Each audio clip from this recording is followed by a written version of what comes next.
चलो गलती होगी पहलवान जी, मैंने मोहसिन के पैर दबा के मस्कीनी से कहा। गुस्सा थूक दो और टैक्सी चलाओ। टैक्सी ड्राइवर ने कुछ बातें और की कि वो किसी के बाप का नौकर नहीं है और बड़े बड़े फन्ने खां उसके सामने कुछ नहीं, लेकिन उसके बाद टैक्सी लेकर रवाना हो गया। मैंने कमीज के अंदर से लिफाफा निकाला, लिफाफा खोलकर कागजात बरामद किए और खाली लिफाफे को फिर बंद करके छुपा लिया। कागजात मैंने मोहसिन के सुपुर्द किए और उसने अक्लमंदी से काम लेते हुए अपनी कमीज के अंदर पतलून की बेल्ट के नीचे दबा कर रख लिए। मैं तुझे रास्ते में किसी जगह उतार दूंगा, मैंने अंग्रेजी में कहा। हम दोनों का एक साथ रहना ठीक नहीं, तो अंकल रिजवी को टेलीफोन कर देना कि वो हमारी तरफ से परेशान ना हो, हम सुबह को हाजिर हो जाएंगे।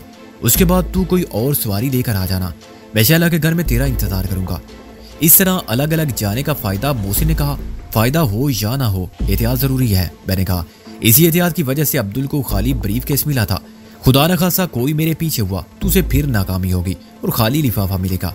अंग्रेजी बोलते बोलते मैंने फ्रांसीसी में कहा, मैं इस टैक्सी ड्राइवर को इसकी बदतमीजी की थोड़ी सी सजा भी दूंगा। ड्राइवर ने सर घुमा के पीछे देखा। अंग्रेजी तो मैं भी 10वीं तक पढ़ी है, मगर ये कौन सी जबान थी? ये फादरी जबान थी, मैंने संजीदगी से कहा। जैसे मादरी जबान होती है ना, वैसे देखने में हम पाकिस्तानी लगते हैं, मोहसिन ने कहा, लेकिन हमारी माँ अंग्रेज थी और बाप फ्रांसीसी था और वो दोनों ईस्ट इंडिया कंपनी के मालिक थे। बड़ा अच्छा बिजनेस था, सब डूब गया और अब हम यहाँ खवार फिर रहे हैं। मैंने कहा, बस गाड़ी 1 मिनट के लिए मोड़ पर रोक लो, आधी सवारियों को उतरना है। ड्राइवर की समझ में कुछ नहीं आया था, उसने घूर कर हमें देखा और टैक्सी रोक दी। मोहसिन के उतरते ही मैंने उसे आगे चलने के लिए कहा।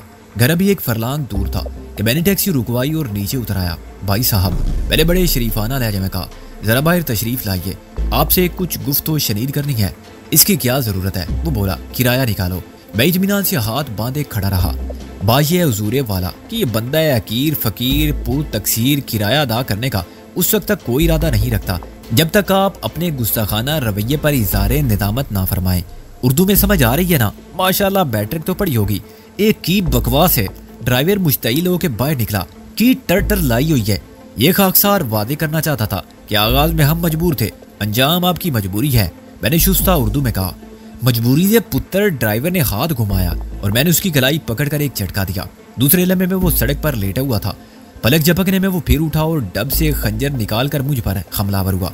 मैं चंद कदम के फासले पर उसी तरह खड़ा हुआ था और उसकी तरफ देखकर मुस्कुरा रहा था। बिल्कुल आखिरी वक्त में मेरे दोनों हाथ हरकत में आए। एक हाथ की ज़रब से उसका खंजर उड़ता हुआ दूर चला गया, दूसरे हाथ ने उसको फिर पहले वाले पोज में सड़क पर लिटा दिया।